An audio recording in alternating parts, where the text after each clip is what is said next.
If you're an LMFT, LPC, or social worker in Texas, you can't afford to guess when it comes to updated rules. In this 2025 rules review, Dr. Ashley Stevens and I are going to show you what's changed, what stayed the same, and how to update your paperwork and where you should do it so you can stay compliant and confident.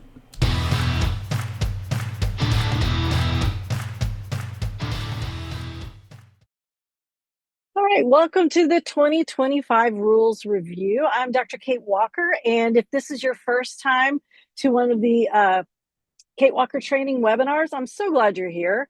And this is Dr. Ashley Stevens, and we have co-created the 40-hour training to become a supervisor in Texas for LPC, LMFT, and Dr. Stevens does the social work portion. So I'm really excited that we're able to present rules updates for social work.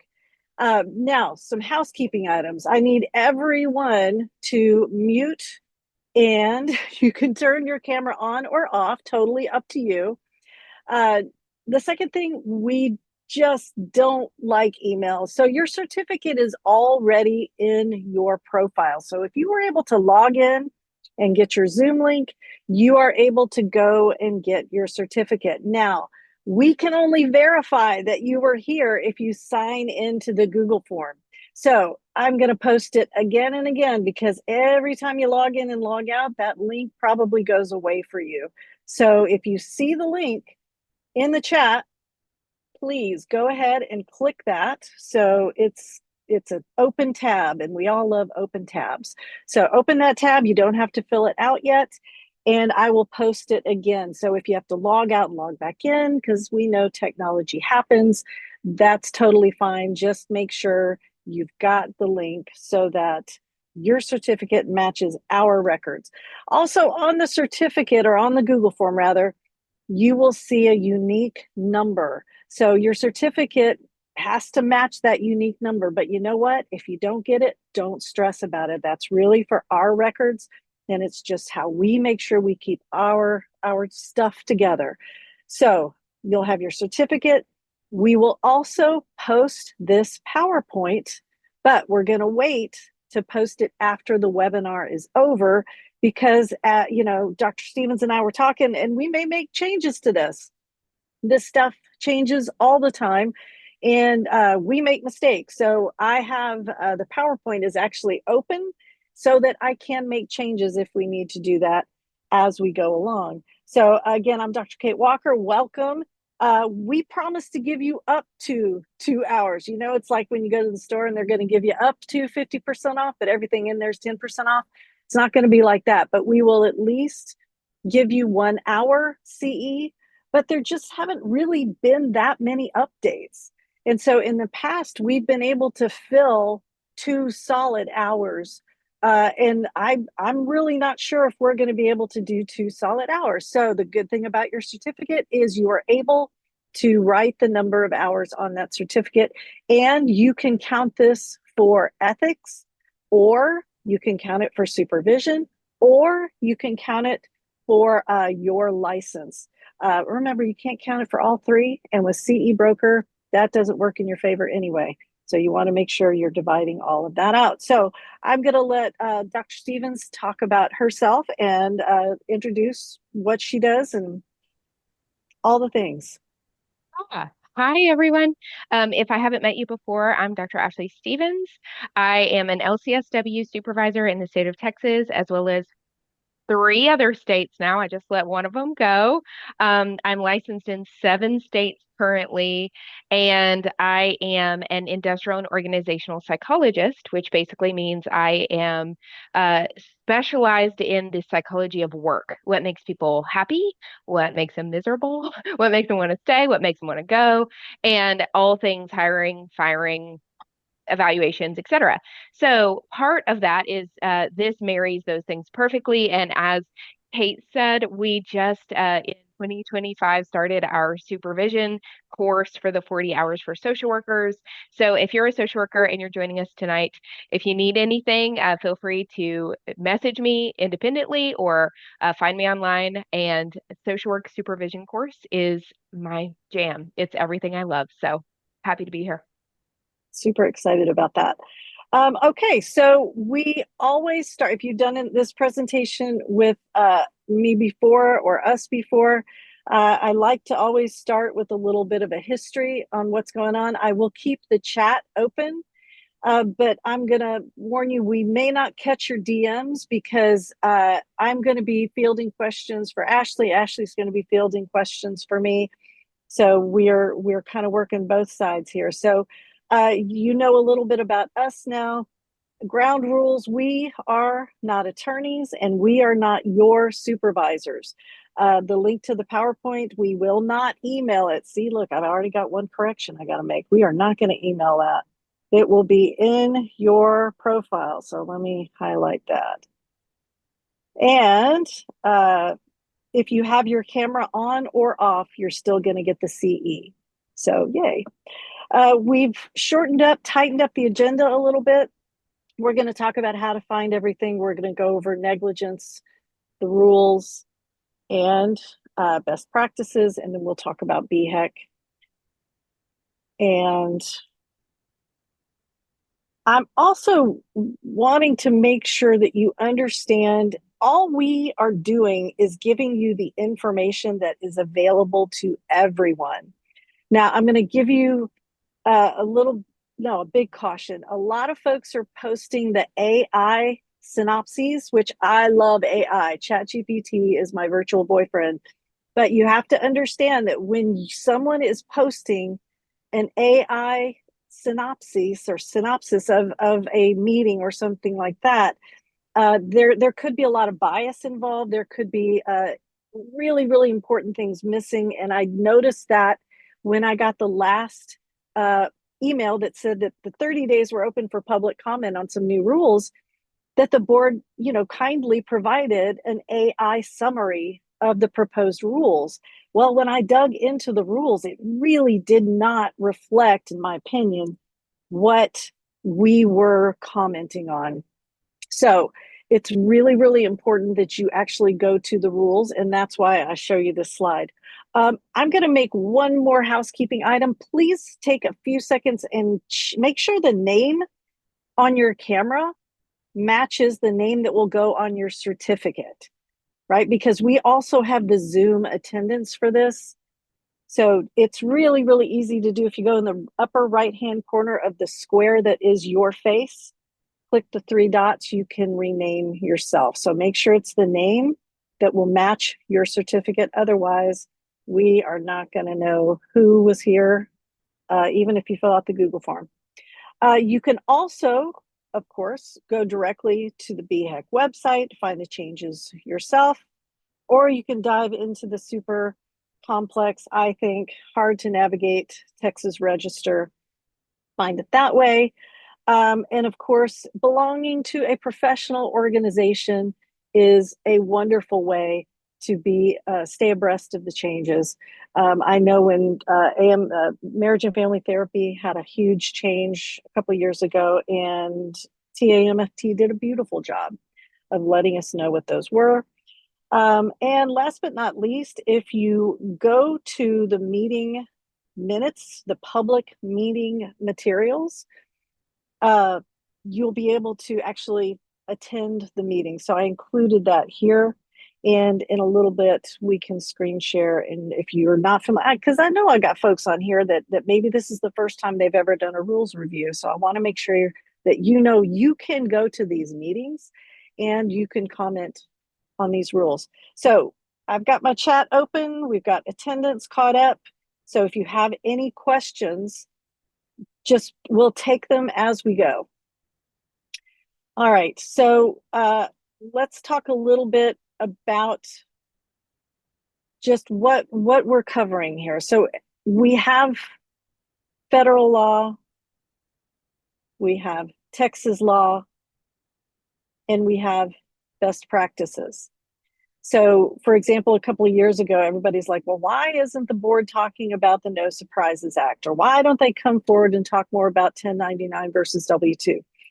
That's because those are federal laws. So what we're talking about in this presentation are Texas rules. BHEC, LPC, LMFT, and social work are rules also include, and it's in our PDF downloadable rules, the Family Code, Chapter 611. You will not get House Bill 300. Ashley, do the TWC, we don't get a workers' code in our PDF, do we? I don't think so. Okay. So House Bill 300, if you're not familiar with that, you need to be, because that is the Texas version of HIPAA. Now, we're also maybe going to talk about best practices. This is what you will talk about if you are in our Texas Supervisor Coalition Facebook page. We also talk about it a lot in Texas Counselors Creating Badass Businesses. And this is where the rules don't speak to the thing. And so as a group, as a very nurturing, caring, thoughtful group, we try to come up with best practices. And it doesn't always feel good because we're really not sure if it's following the rules exactly. But where the rules don't speak to the thing, we will talk about best practices. So as we're talking tonight, if there is something you're like, wait a minute, I thought that was a rule, ask. It's totally fine. It could be that it was a rule, but now it's been removed. And I know it drives us crazy when where did that rule go? And it was actually removed. And so there's no way of knowing. Ashley, you want to talk about negligence? I know I'm just throwing you out there. Love it. Or okay, go Negligence for it. is my favorite thing. It's So wonderful. It's a great thing. it's it's great. So there is when we go through this, you can kind of see this pathway that goes along. When we talk about negligence, I think this is one of those things that trips up a lot of providers and gets a lot of people really worried about their duties, their like mandated reporting, and what can I get in trouble with, especially as our supervisors. What can I actually, what's my responsibility, what's my supervisee's responsibility, and where the in between kind of is. So when we talk about negligence, first we got to start with what is the duty? What is there an actual relationship between me and this individual? And we talk the most about this in the world of supervision, right? Am I beholden to, do I have a relationship, either contract or not, with an individual in this scenario? With supervisors, yeah, we've signed paperwork that says we're taking over the supervision of this person. Does a special relationship exist? Absolutely, it does. It does with our clients. We've signed paperwork. Does it with a bag boy who is, bagging up our groceries at the grocery store? It does not, unless you have some other sort of relationship that we don't know about. And they're probably lovely, but we haven't entered into any sort of contract or relationship with that individual. We have with the people that we said that we have, our clients, our supervisees, our supervisors, our colleagues, the people that we work for, etc. The next line of that is, what is that breach of our duty, and what is what we consider ordinary and responsible care? So when we talk about this, one of the most important pieces is uh, kind of statute and like what have others done? Would another social worker, LPC, LMFT, another professional in my shoes have done the same thing? Is that considered kind of ordinary course of my job? So in these, with the three main points that we look at are, was it necessary or unnecessary? Was the action necessary but not taken? So things like mandated reporting is the category, the gold star of this. The action was absolutely necessary. Did the person do it? And we'll talk a little bit more about the changes to those kinds of rules in a minute. The third level is, was the action taken at the wrong level? So I want to back up just a few seconds when Kate was talking about the federal level, the state level, and then our best practices level. When we talk about things like ethics, we follow state law, we follow our board law, we follow the federal laws. We also have a personal moral and ethical code that we follow along with our code of ethics in our profession. So an example of this would be like if my supervisee or a client, for example, told me about harm to a child and I called my board and said, hey, I want to let you know something is going on with this kiddo, that is the wrong level. Yes, report. Good job. Wrong place to report it. We don't call it our neurologist when we have a skin problem, right? We call our dermatologist. So making sure that you're doing the appropriate action at the appropriate level and that it was necessary that you did so and that you did it at the right place. The next one is injury. So was someone harmed in some way? Was there an injury to that individual? And we talk about, obviously, people think about physical injury. You know, did they trip and fall in our parking lot? Did they trip over a rug in our lobby? Those kinds of things. But this can also be psychological harm. We want to make sure that if someone is harmed in some way, that we have policies, procedures, and practices in place that addresses those things. We don't want to kind of be caught with our pants around our ankles in terms of like, oh, I know that this happens, but I just didn't have anything in my practice policies. And that I'm gonna, of course, say, Kate's like shore up your paperwork, trainings and those kinds of things. Those are when you've been doing this a while or you've been in the field for a really long time, passing that information on to younger folks who may just be starting their businesses and getting kind of going. Hey, you may never run into this thing, but I have. Let me tell you how to shore that up and make sure that you're addressing that with your lawyer, with your paperwork, etc. And then last, we have causation. So in this world, it is the harm would not have happened if not for something I either did or failed to do. So when we talk about causation here, maybe my intent was not to get someone hurt, was not to cause injury, but because I failed to do action, failed to report, failed to shore up my safety, the handrail on my building, whatever it is, I do have a stake in this injury and in the breach, and I had a duty to make sure that people were safe. So those are the keys when we talk about negligence, and you need all of them in order to truly be found negligent, either when we're talking about the board, legal, etc. Those are key pieces to figure out before you jump to the like, everything's going to fall apart in my business, that you have these steps to go through. And you're probably going to find with a lot of situations that, like, yes, I had a duty. Yes, I breached that duty, but no one was harmed. Or, yes, someone was harmed, but I did everything that I could to prevent that harm from happening.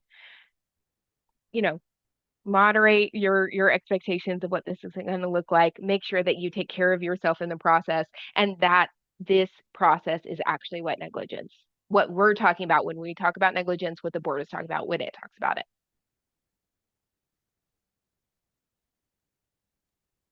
Okay.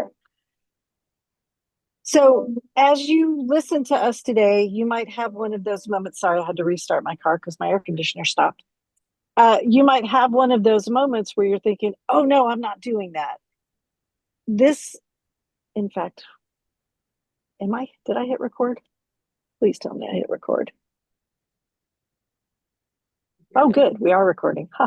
So this is recording. So I cannot say with confidence that this is a safe space, right? So if you have I love you all. And I think, I'm so glad that you're here. But if you have a question because of something we talk about tonight, and you're thinking, okay, I'm definitely not following the rule here. Now, if you heard my presentation on paperwork and HIPAA last month, we talked about doing a self-audit because nobody's perfect. It's the same thing here. Nobody's perfect. So if you're listening to us and something comes across, because remember, we're going to talk about this in terms of supervision. We're going to talk about this in terms of just your general rules. It's just take a breath, write it down, and today or tomorrow, contact your professional organization, contact your malpractice insurance, and get some next steps. As Ashley mentioned, it could be that, hey, no harm has been caused and you're able to fix and repair whatever's going on. Great.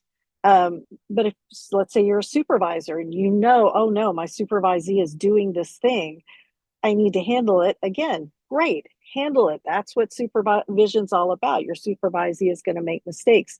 If they're having sex with a client, that's not one of those mistakes. Report that. But understand, just please ask questions in the chat, but if you think that it's something that's a little bit too unsafe, just save it for your malpractice insurance tomorrow.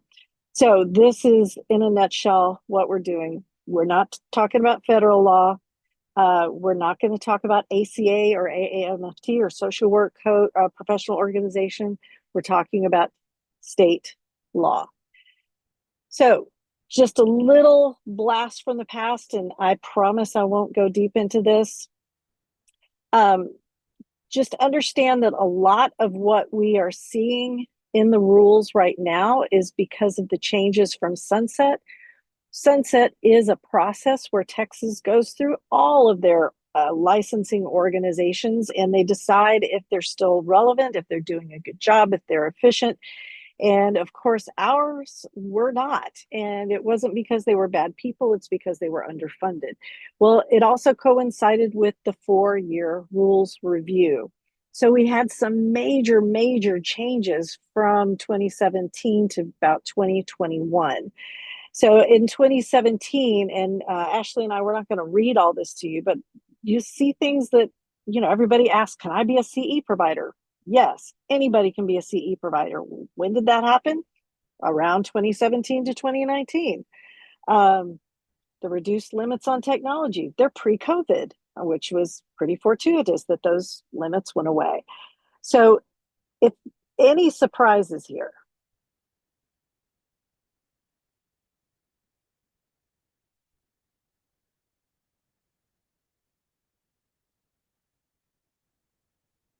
because you won't see these in the rules. Like if you're looking for some of these things, they could be changed by now. So this is probably going to be the only place that you see some of these things, especially if it says removed in front of it.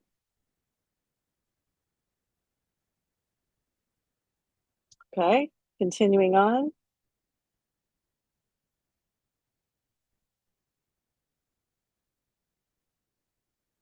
You notice LPC, this is when distance counseling, that phrase, distance counseling, was removed. And they were paving the way for compact. Now, hear me clearly. Compact did not pass. Texas is not part of any compact. And even if you're licensed in another state that is in the compact, unless you live in that state, you cannot be in the compact. So any surprises here? Any questions about this?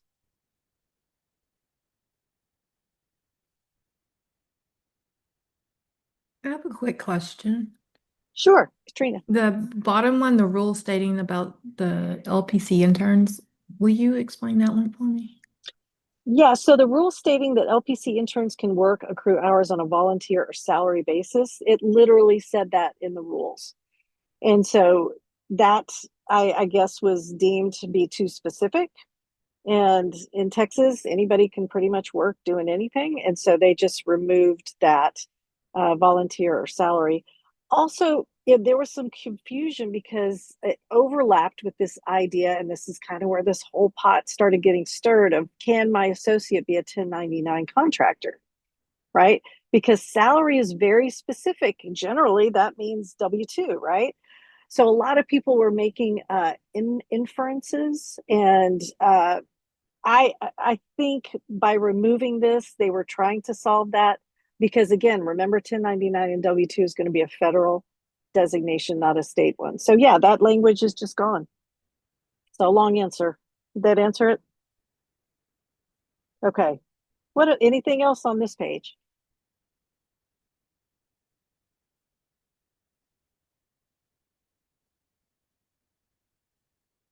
This, I see social work had the same thing as LMFT. You must have 15 hours. That was so funny. That rule was passed like November. My renewal was in December. So I had 30 days to get 15 CEs in technology. It was like nuts. Rachel, I thought the LPC associates only had 5 years to get their LPC. That is correct. They didn't used to. What are we looking at? Term temporary license was removed and changed to intern license. It was Rachel, you actually want the page before. I'm a little late to? No in worries, no responding worries. about the last page. Yeah. It says Next to last one under LPC. limits on the time you can apply for a license, the 10-year rule. Yeah, yes. Okay, so that was a fun rule. That actually was in the rules, and it said it's kind of like your degree was milk, like it expired after 10 years. So they were literally not letting people come back to apply for a license if they had been away from their degree. So it could have been their class. Oh, They graduated in whatever. But anyway, they got rid of that. That was silly, in my opinion. In my opinion. Any other questions about that? Good question.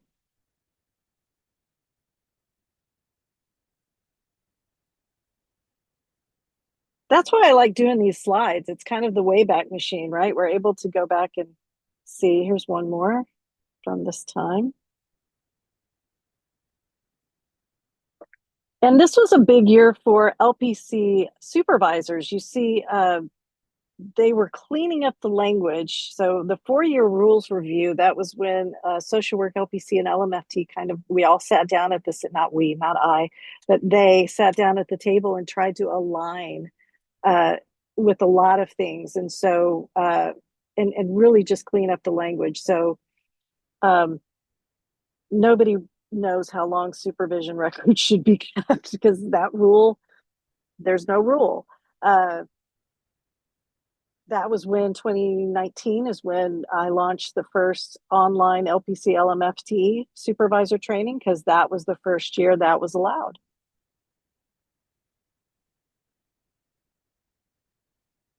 And that was when associates were no longer able to roll over their direct hours from grad school. Any questions about this slide?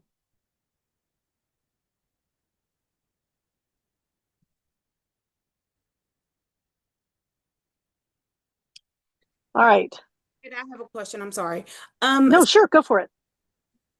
How long in Texas do you have to hold your LPC before you're able to be an approved supervisor? You have to be 5 years licensed as an LPC, fully licensed. Okay, because I know in Colorado it's a little bit different, so I just want to make sure, was it the same here? Yeah, 5 years. LMFT is 3,000 hours or 3 years. All right, 2020. Ashley, you want to talk about the establishment of BHAC? Oh, I can't wait. And So, you don't have to hit all this stuff. I put it there for, yeah. so people would have it. This is, I am, like I said, I've been licensed in 12 states. I'm gaining some sanity back and I'm down to 7, but this is one of the things that I think is pretty unique to our state. So we have 4 boards that got rolled up into what we now know and love as BHEC.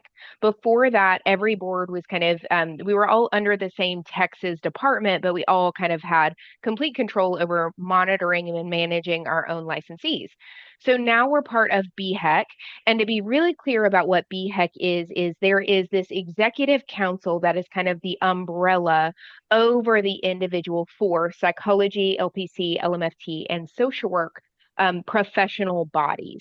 So there is a collective staff, there is collective money, there is collective lawmaking abilities.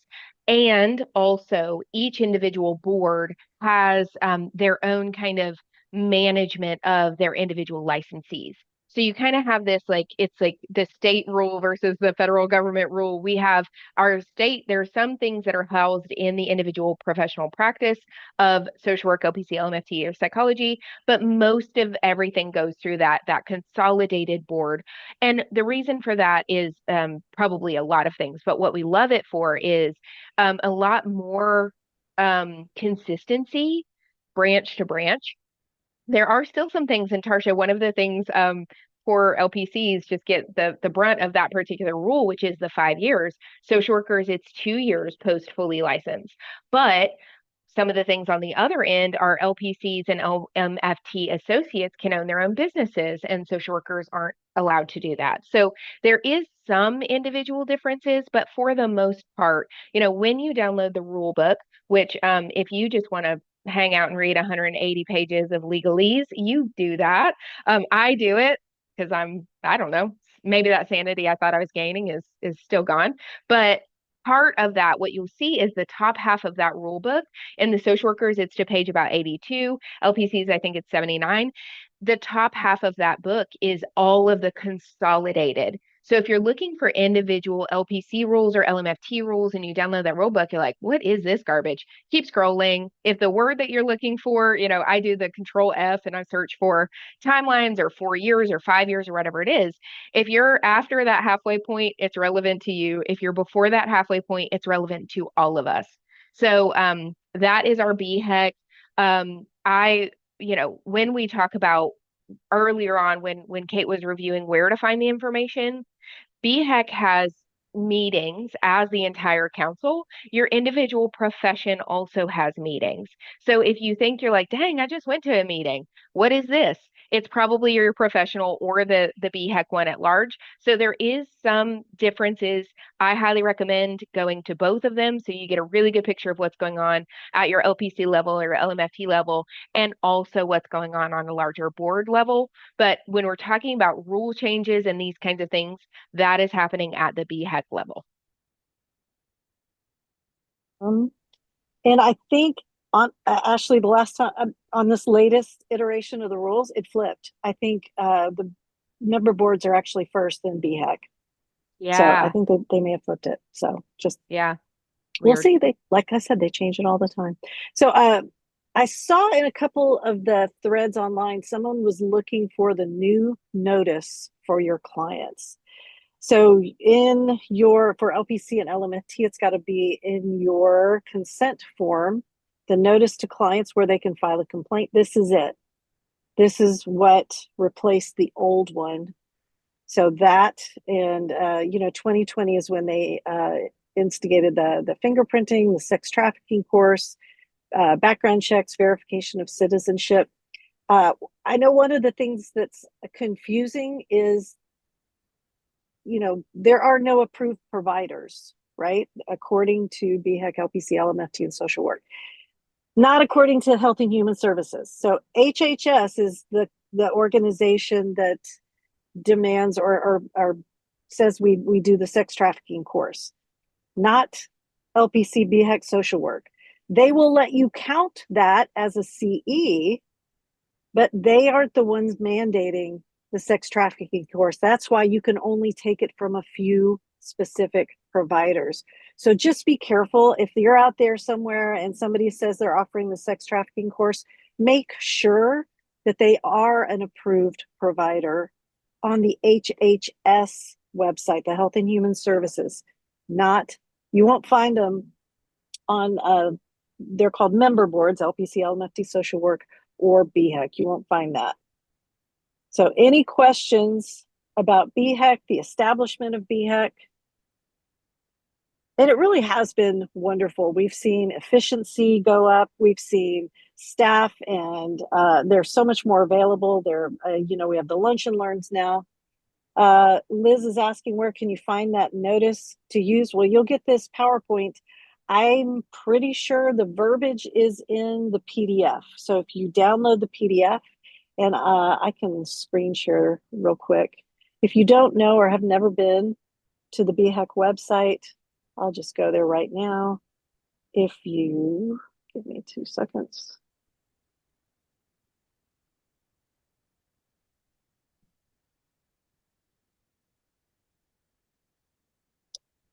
So if you just Google Behavioral Health Executive Council, the consolidated rule books for all of those professions.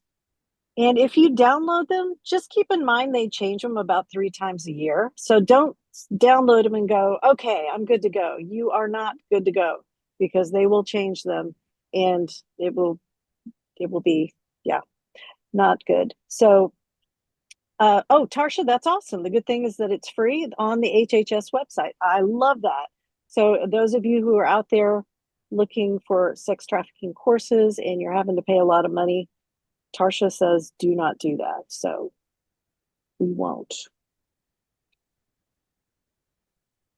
Okay. PowerPoint is back up. And let's look at the changes real quickly that happened in 2020. Again, just kind of look at those on your own. Oh, there, Ashley just posted it.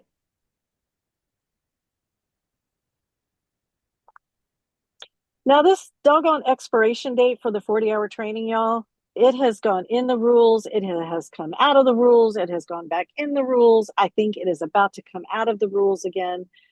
So if you're someone out there and you took your supervision course back in your graduate program and it was 7 years ago and you're worried you're going to have to pay to take it again, I am almost positive the next rule change will show that you don't have to do that, that your old course will still count. So that expiration date of 2 years is currently in the rules, but I'm pretty sure it's going away. For social work, it is not there. We have It's gone? no, Okay. like no timelines at all, it seems like. So, Well, there you go. yeah.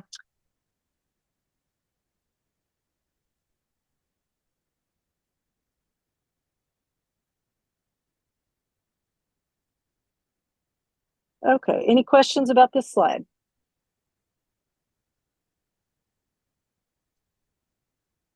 All right, moving on now, 2021. Now you're going to start to see BHEC rule changes.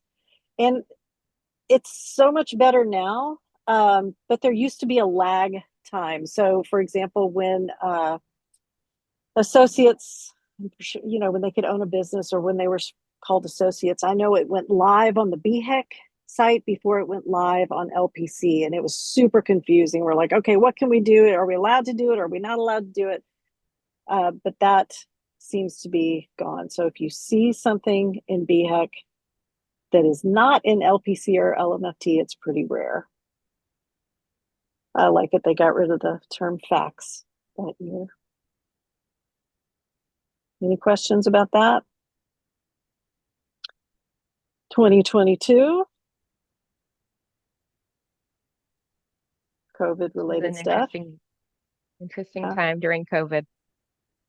Yeah, they were going to implement the rules from the 4-year rules review, if memory serves, but there just weren't a lot of changes in 2021. So 2022, now we've got some things that you may recall. This is when the rule passed about LPC associates being allowed to own a business. And the idea that they were using the term, you could be, this is a great example. So the federal government uses the term independent contractor. So associates, you know, they can be, if they meet the qualifications, they can be an independent contractor, but they cannot practice independently. So great example of two areas of the government using the same word to confuse us. And so supervisors, you see that last bullet, supervision file must have a record of acknowledgement that the supervisee is self-employed if applicable. I have a question. Yeah, Tarsha. So, that's a little sticky. So, because if they're under supervision from the supervisor is not responsible for the business portion of if something happened, but they're responsible for the clinical aspect of the supervisee. So, if something happened with the business, who's responsible? Is it the supervisee and the supervisor? Like, because those seem to be two different extremes. Like, there's no gray area. That's how I No, that's really good. And I highly recommend that you go to the lunch and learns, because this is where those questions get asked, because it's such a new rule. There are no cases, right? There's not a lot of precedent. So the example Daryl Spinks gave was if your supervisee business owner doesn't pay their taxes, the supervisor would not get dinged for that, right? But if your supervisee is advertising themselves without putting your name, you are responsible for that. So yes, marketing is clinical in the sense of misrepresentation, right? So if you're a supervisor out there and one of the things you're offering is you're mentoring supervisees in business, you would need to know this stuff like the back of your hand, right? So you would need to know what is a business practice that you're covering and what is, or sorry, not covering in a clinical thing that you're covering. So good question, Tarsha.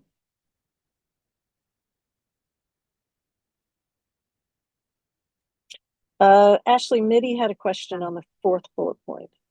Yeah, that should be LMSW.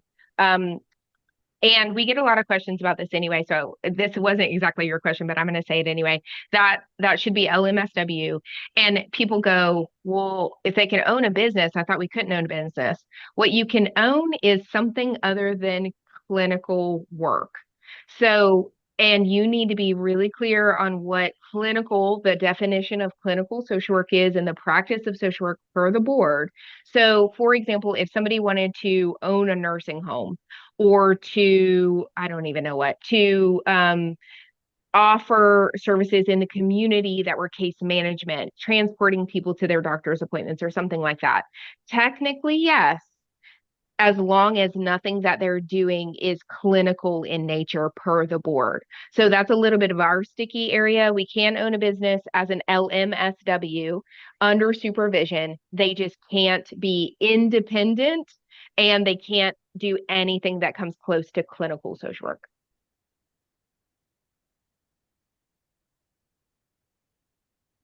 And Tarsha's asking coaching or consulting of some sort, maybe. I mean, this is one of the things that I think was the reasoning behind associates opening a business. Like Texas can't say whether you can own a business or not, right? I mean, rules can't. Anybody can own a business, so it is a sticky thing. Okay, y'all take a look at this. And I was going to say, this isn't in the rules, but one of the things I'm addressing, Tarsha, when you're talking about the coaching or consulting, one of the things that's really interesting is that the FAQs on the board website answer a lot of questions that I think should be in the rules, but aren't. They're like all of those gray areas that there's no legislation about, right? And one of the things to say about BHEC is they're the arbiter of the laws of Texas. So when we talk about, and we'll talk about the compact a little more later too, but like they can't say the compact can go in or the compact can't go in. That is the legislature of Texas. So these gray areas, the FAQs on the website are really helpful. So when you go on BHEC, there is a section that's an FAQ about what they quote practice related questions. And one of them is, what about coaching? What about consulting? And what the board says on that really quickly is there's basically nothing in the rules that prohibits somebody from providing coaching services of whatever variety, but a client can file a complaint against your license if they think that they're buying services from a licensed individual, whether or not they know that it's not under your clinical license or it is, which is why we need to be super duper clear about what we're doing and what you put your LPC or your LMFT or your social work letters behind. And it says the complaint will be investigated, and if the services overlap in any way with your licensed scope of practice, disciplinary action can result. And, be careful, basically. Mm-hmm. So we have had a couple of questions at some of these calls, and our executive director, Daryl Spinks, like she said, he has talked about this a little, and more to that point of like the Texas BHEC is not going to tell you what to do with your individual business. They're in the practice of legislating and monitoring and managing licenses. So if you're licensed and you're offering other services, whether it's selling t-shirts or, providing coaching, you need to make sure that you have worked with a lawyer and a CPA and all the needed people, malpractice insurance and all that, to make sure that you have really clear boundaries around what's this and what's that. And Tarsha, if you saw on the previous slide, that was actually where they started ironing out those processes, right? Yes, they can accept payment. Yes, they can handle records, right?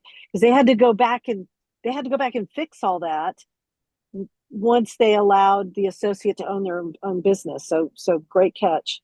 So what you're going to start seeing here for social work and LMFT, they adopted all of that continuing education stuff before LPC. So LPC, if you're looking at that going, well, why didn't they put our continuing education, and of the 15 hours, 6 had to be this and 3 had to be that? It comes about 8 months later. So just it will be there, but you'll see a big old blank space like right here. And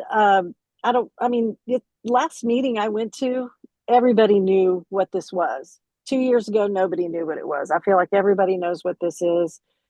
The 50% rule, all that, but please stop if you need to explain something. We are happy to go through that. And we'll talk a little bit about CE broker in a minute as well.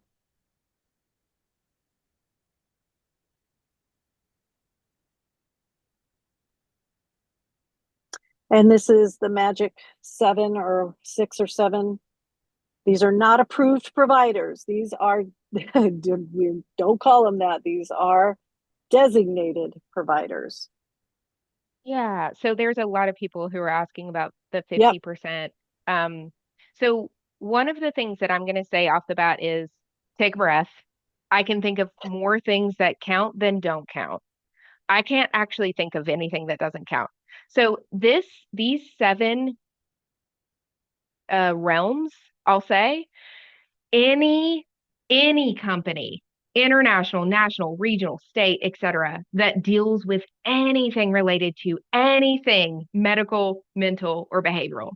So just think about all of the things that you interact with that are a national, regional, state, or local association of those folks.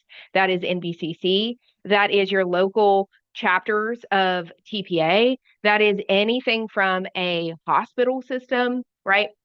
2 is anything from education. And I'm going to roll in 2 and 4 there. So your local high school puts on a mindfulness CE. That technically counts because it's from an educational facility. Your community college, your university, your Montessori school, anything that's in the world of education is going to count. 3 is any governmental agency. So your BHEC, your state, your federal, anything and any way governmental is going to count. 5, is your religious or charitable. Are they a 501c3? Great, they count. You can take anything you want. There's a caveat to this in just a second. 6 is a licensee with supervised status. So that is why Kate and I, as supervisors, and y'all, if you are a supervisor, if you want to be a supervisor, you can also improve on your income by saying, now I'm also a 50% rule person because I have that supervision designation. And then the last piece of this, which might be on the next slide, is, it's right there, number 7. Any provider who is approved or endorsed by one of those things.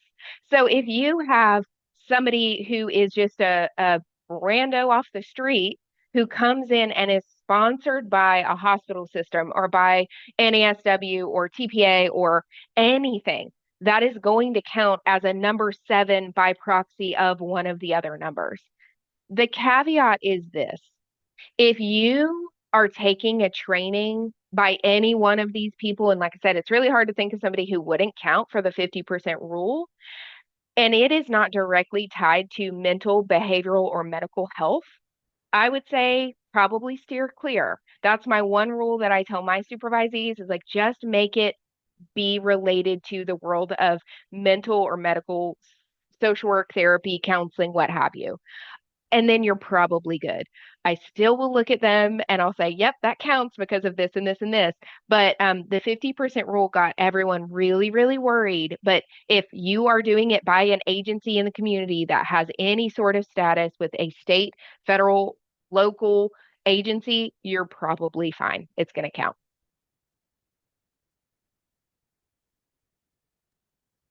So moving on, just lots of things count. Lots and lots of things count.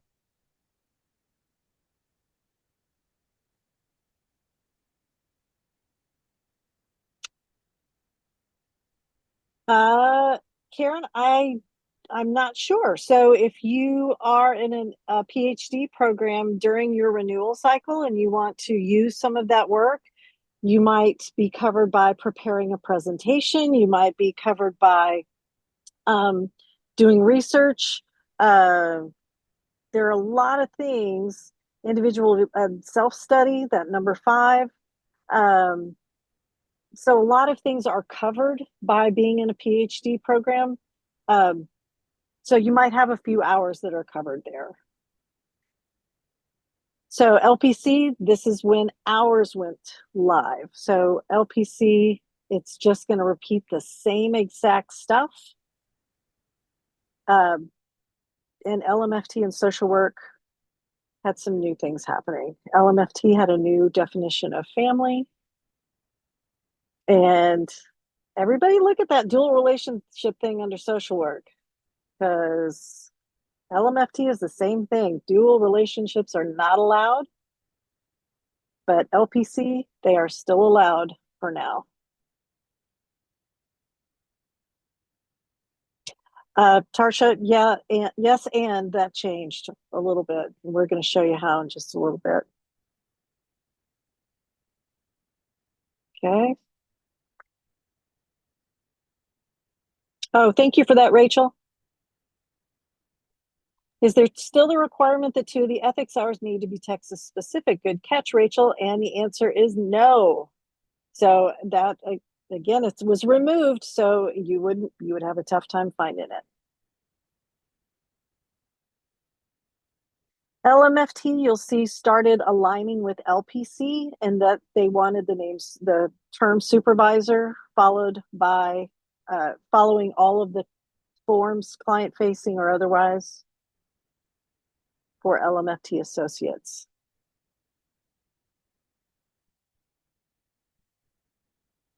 And I put this in red for LMFT because I thought it was really interesting. In an effort to just get the LMFT associates aligned with the LPC associate license, that 5 years, they went in and set every single license to expire on that date. So it was just like a magic wand. Okay, everybody, no matter where you are, this is your expiration date. So now LMFT associates expire in the exact same way that LPC associates do.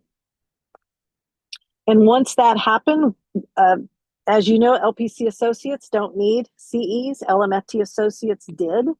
But once they took out the renewal, there was no need for CEs anymore. So LMFT associates stopped needing CEs once this was passed.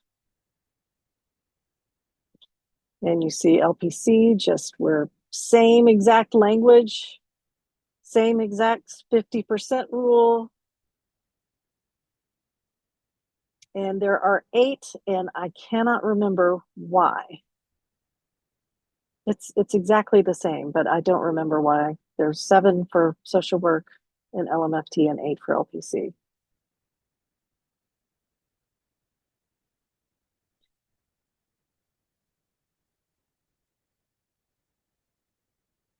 And Ashley, I'm glad she put that best practices, because that's another thing that was removed. There used to be a section in the rules that said you must keep a this, you must do a that, you must take a tip. All gone. But we still do it. I'm blowing through this because you've already seen it before.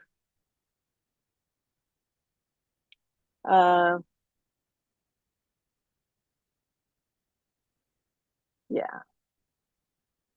And this was interesting, and I want to draw your attention to it, because if you are a supervisor and you have an associate working in a hospital or prison or someplace,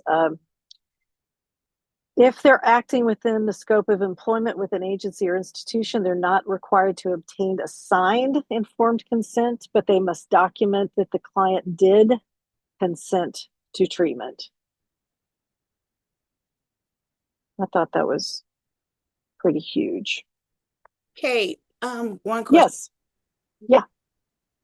How many CEUs can you roll over? Can you roll over any CEUs from like, Yeah. for instance, you did 48 CEUs. How many of those, because I know it's 24 for LPC, how many of those can you roll over and use it for the following renewal period? 10 excess. In excess. Okay. Thank you. Yep. So if you had 34, and you could roll over 10. Okay, cool. Thank And I'm pretty sure that it's that way for social work and LMFT as well.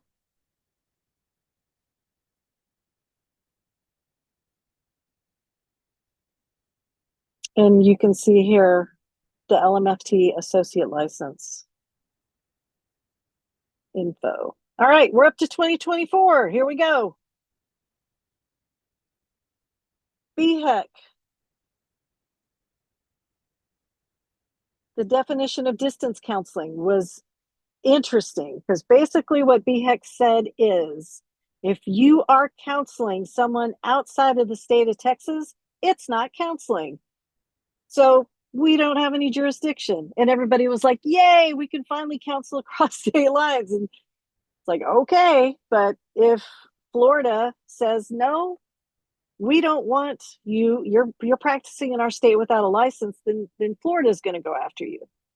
So in the rules, it simply says if you are doing what you consider to be counseling with anybody whose feet are not in Texas, we do not consider that counseling, therapy, whatever word we're going to use, and we have no jurisdiction there. Natanya, has it always been a maximum of one? Actually, self-study is new. So the 1 hour of self-study came with that change.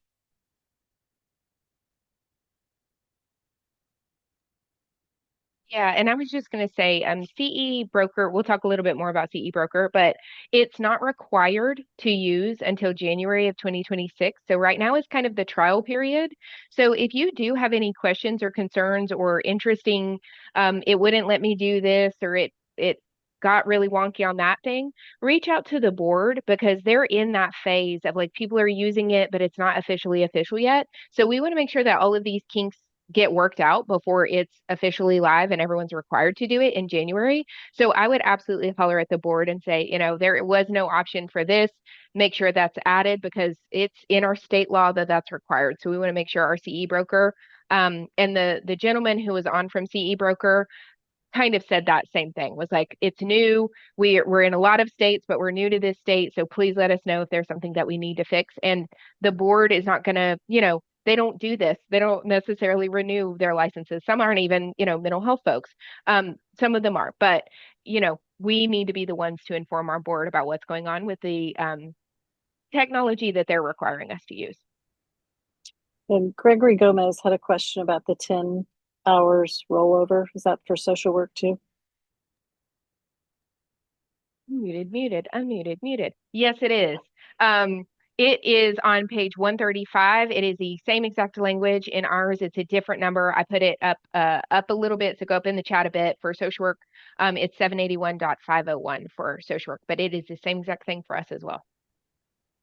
And Sonia, yes, your 40 hours is, I mean, what you turn in for to become a supervisor is a certificate, right? But those are 40 CEs. That's a lot of CEs. So yes, you know, use them as you need them. There are tons of ethics in there, tons of everything. Okay, you answered Kimber's, right? Kimberly Reef. Is there a specific method?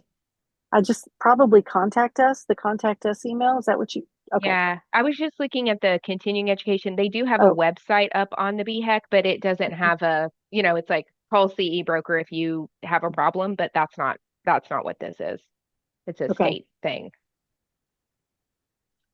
So some interesting updates for BHEC, the National Provider Database. If you get audited, you will have to go back and do your fingerprinting again, I'm sorry, not your fingerprinting again, the background check again. And if you try to dispute a charge that you paid to BHAC, they can file a complaint against you. So they're not messing around. They went from a fee of $54 to now we're going to file a complaint. So a bad check, a disputed charge, all the things. Some social work rules that went into effect in 2024. Yeah, so this is what I was talking about with, like, we're basically the wild wild west in social work for deadlines specifically. In 2024, they took out most of our deadlines. So it used to be that you had to turn in your scores from the ASWB when you took the exam. Now it can be 30 years ago. And that is the same for the supervision course. That's the same for how long it's going to take you to get your license. If it takes you 20 years to gain your hours and your experience, and you drop off the face of the earth and come back 20 years later, as of this exact moment in time, all you can apply, you can get your license even if you graduated from school however long ago. So that was the year of removing all timelines for social work, which is great. I think it really opens up the door for people who, maybe did their education and then went and raised their families, or were caregivers in some way, whatever. Those folks are able to join our leagues.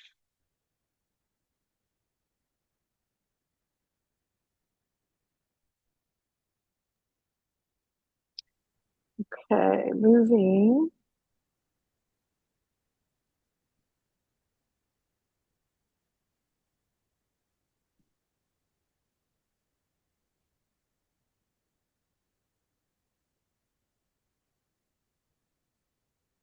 All right. Any I was just questions going to about say any of that? Go ahead. with the red here, this at the very end of last year, this is in the red for social work is a comment that had been removed, and this goes back to our former conversation about what the board feels like it can actually be on the hook for. And practicing for money and those kinds of things is more a state law and federal law situation than it is a BHEC situation. So it doesn't necessarily mean that the state is going to, and we saw some recent changes with associates and LMSWs being able to take things like insurance in our state. But so they're letting the state law and insurance companies and those things kind of manage this. They're getting out of the business of really being on the hook for the board for these kinds of things. So that's just the point about the red there.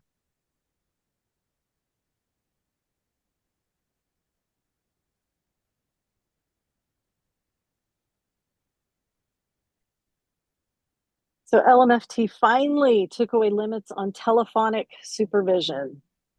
So now we are all in the 21st century. If your LMFT associates are graduating, oh gosh. Nope, it doesn't work anymore. They had to have graduated before September 1st, 2025. So LMFTs who are still in school, they will not be able to roll over graduate hours, excess practicum hours, but LMFT associates can roll over supervision hours, because remember, LMFT associates count 200 hours of supervision in 24 months, which is only possible if you do like 2 hours a week. So the board is still allowing the rollover of 100 supervision hours toward that 200 hours postgraduate. And they took away the limits on the number of supervisees. LMFT was a holdout. They were the last holdout in that as well. It used to be 12. I think there are still limits for the number you could have in a group. But as far as the total number of supervisees for LMFT supervisors, they want you to only supervise as many as you are able to do it well. All right. Zoom moved all my people to a different part of the screen. come over here. Okay.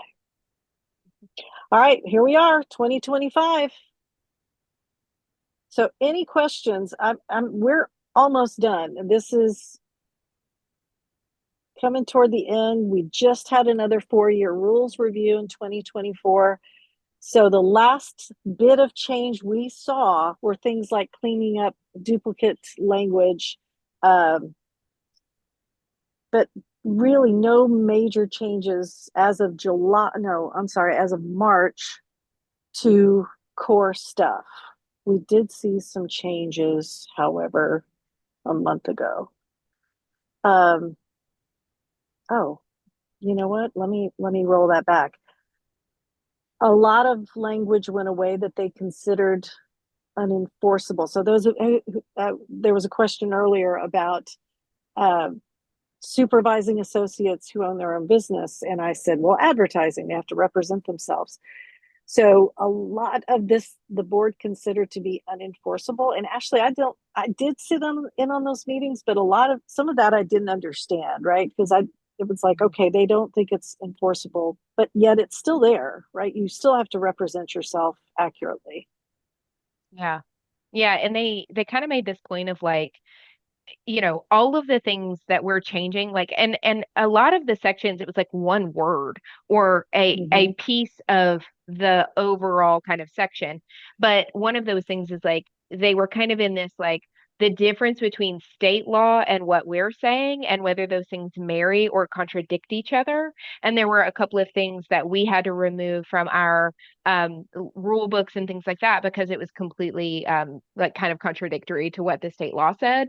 And they had this big kind of overarching blanket of if it's against state law, it's still like can get in trouble for those things, even if it doesn't say it in BHEC. We're just not there is no BHEC police that's going to come knock on your door and say you were doing this bad thing against state law. So they wanted to get out of that, like, we can't enforce, there's no sanctions on these things because it's a state law, not a BHEC law. So they kind of wanted to walk that back a little bit. And this was huge. That's why we said earlier, as far as the CEs, the hours for cultural diversity, it went away. So Yes. they redefined culture, they redefined cultural diversity, they kept the 3 hours, but yeah, I've got And I put a opinions little about point this. here, at least on the social work side, because this was specific on the social work. They only received 8 comments from the general public about this rule change, and one of the comments, 8 against and 1 for the rule change. So I don't know about y'all, but in July, I saw a lot of chatter all over the internet, particularly Facebook, about how people were up in arms about this change. If only half of what I saw actually made a formal comment, which is very quick and easy to do, maybe this outcome would have been different.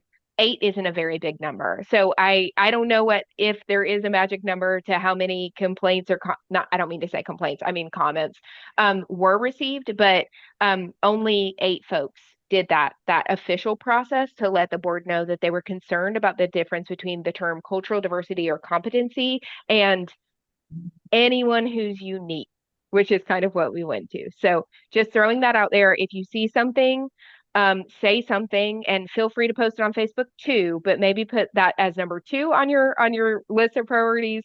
Tell the board what you want, what you need, and make sure that they have your words because they're not checking Facebook. They don't care.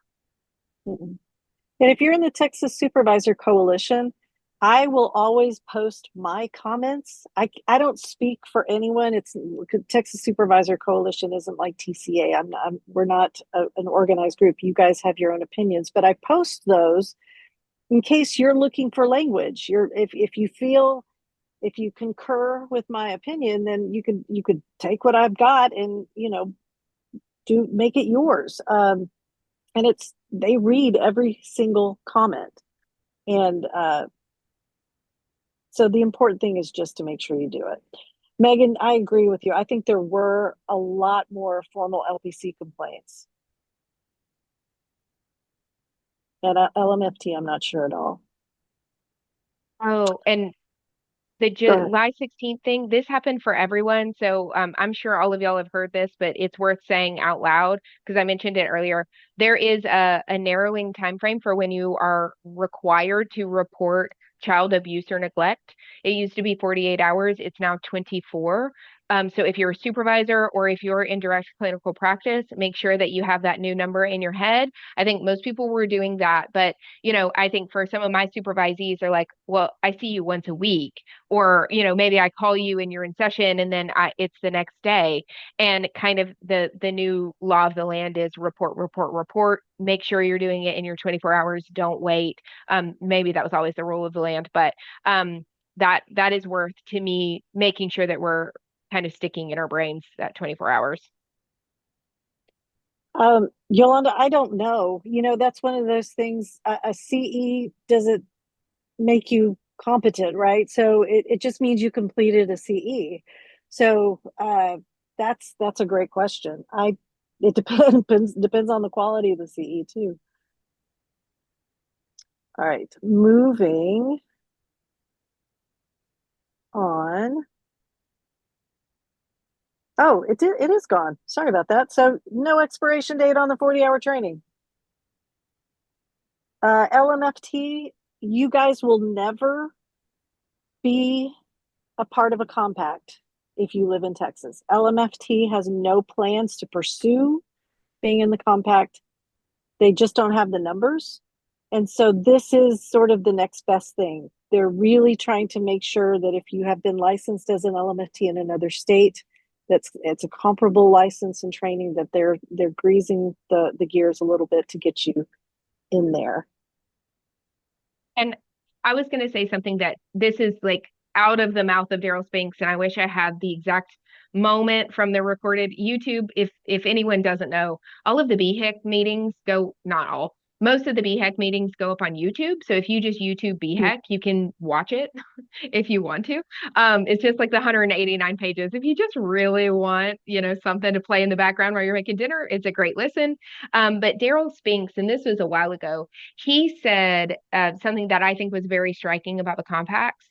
And it was apparently in this legislative session, which is now out of session for the next like 18 months or whatever.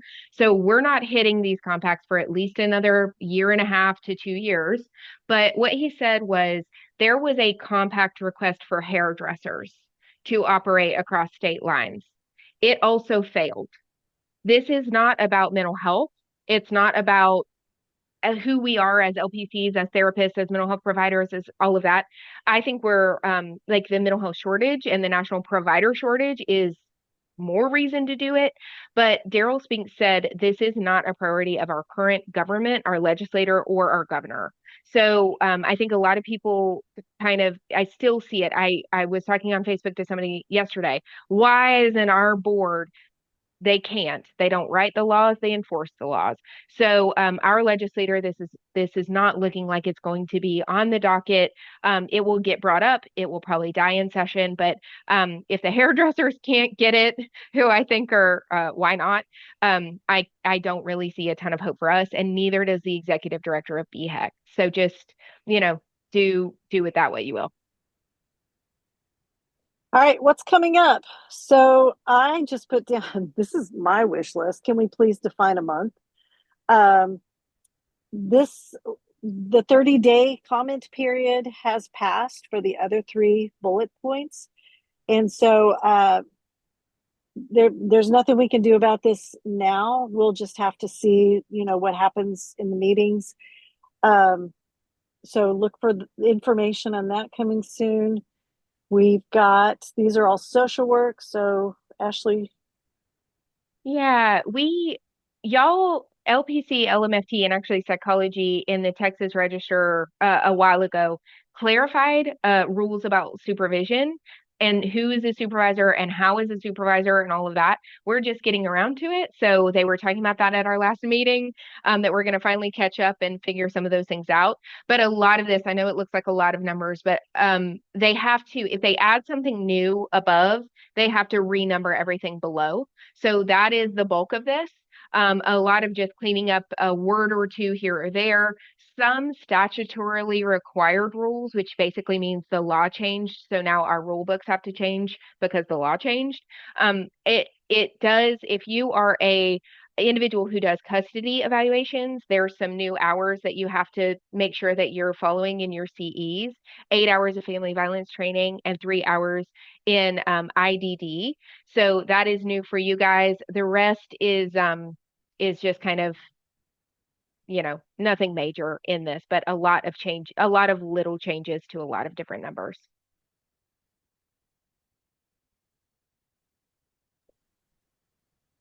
For Kimberly, I'm reading yours.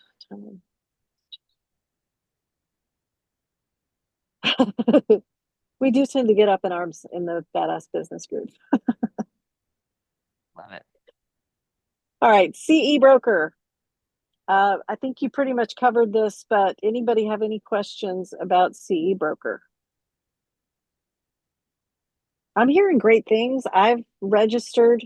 I'm finding it a little difficult to be a provider. I'm trying to be a provider there, but if I figure it out, I'll make a webinar.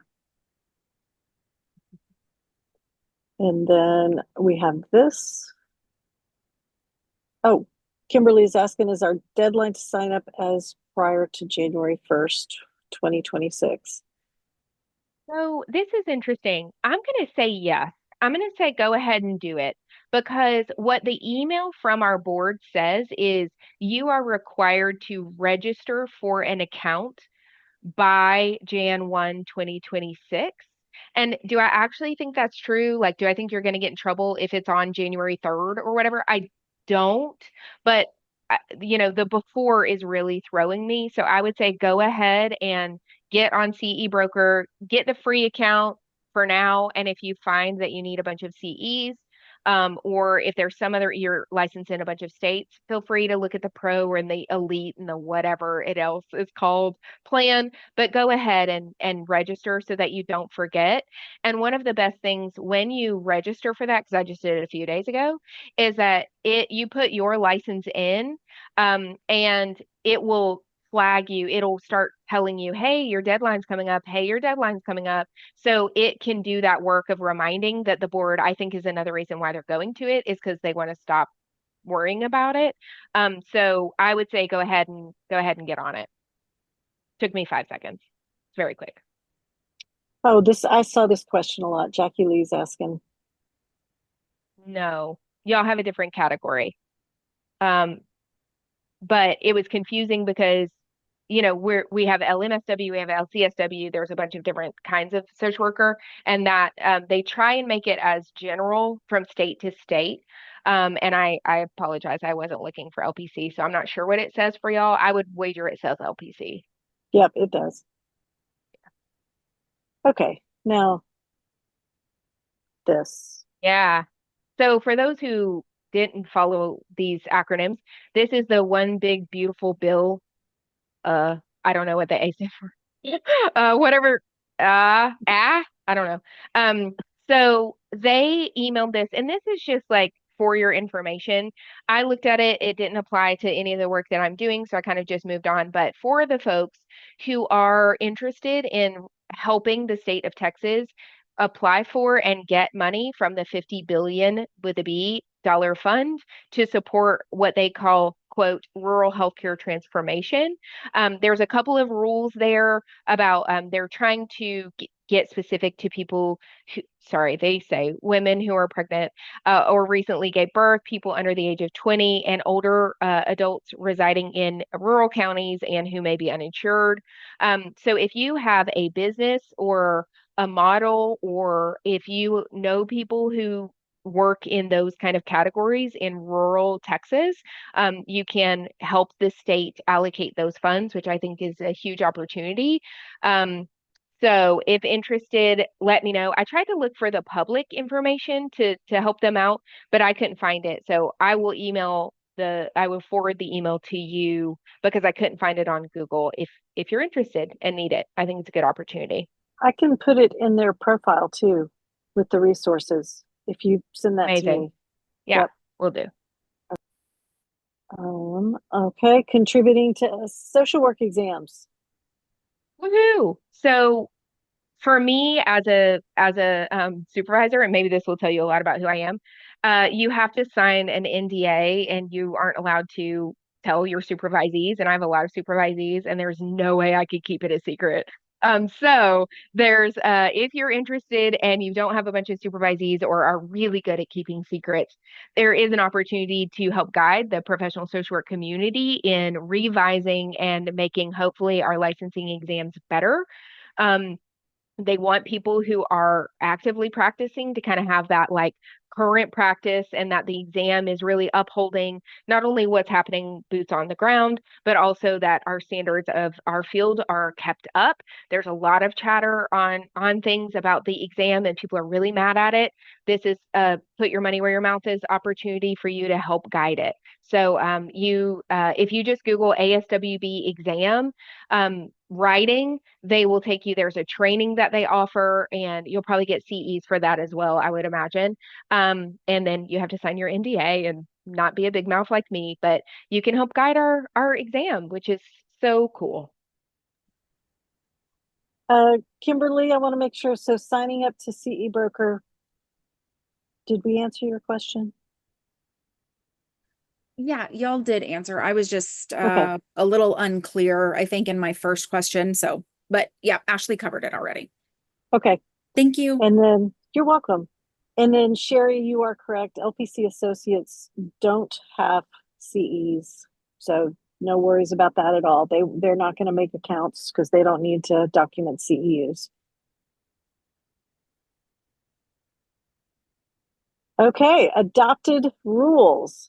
Don't forget, they are in the Texas Register, but that is a super, super hard document to navigate and find what you're looking for.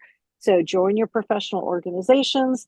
If you're a supervisor, get in the Texas Supervisor Coalition, get in the Texas Counselors Creating Badass Businesses group. If you are not a social media person, you are awesome. I want to honor that. But get involved with a professional organization. You have to know and get those emails somewhere. Otherwise, just go to the BHEC website and check it. Just check it, and they will have a big thing that says, okay, new rules are out. Here they are. Here's the link, and it is literally a Google form, just like our attendance link. You can go in and make your comments, and they will read them. All right, Ashley, do you have anything to add? Because that's all I've got. I think I'm done. The last thing I was looking at is just about the associates, and I was trying to find the email where they talk about CE broker, and where I saw like you really need to do this before the deadline.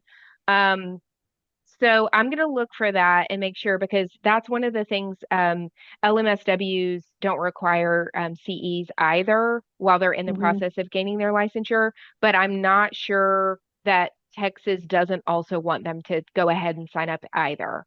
So, I'm going to look for that exact language and make sure that we're guiding our supervisees correctly as well.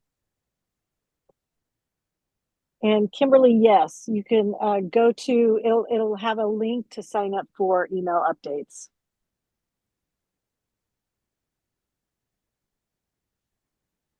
Okay, guys, you're awesome for doing something wonderful on a Thursday night, going through all the rules. And lucky for us, there just weren't that many in 2024 and 25. So I hope it's been informative. Thank you guys so much for attending. Remember to fill out the attendance link. I'm trying to catch questions. In the meeting with CE Broker, Daryl stated that associates do not have to, they don't have to create an account. So we're good to go. Good. All right, guys, if you're in the Step It Up membership, you'll get a recording. If you are not, I'm just glad you're here. I hope you're taking great notes. Remember everything, all the artifacts, the PowerPoint, certificate, everything's going into your profile. Have a wonderful evening, and I will see you at the next webinar. If this helped, hit like, tap subscribe, and grab your free supervisor onboarding checklist at katewalkertraining.com/checklist. And if you're watching this thinking, I should have gotten a CE for this, well, Step It Up members do every week. Join us at katewalkertraining.com/stepitup.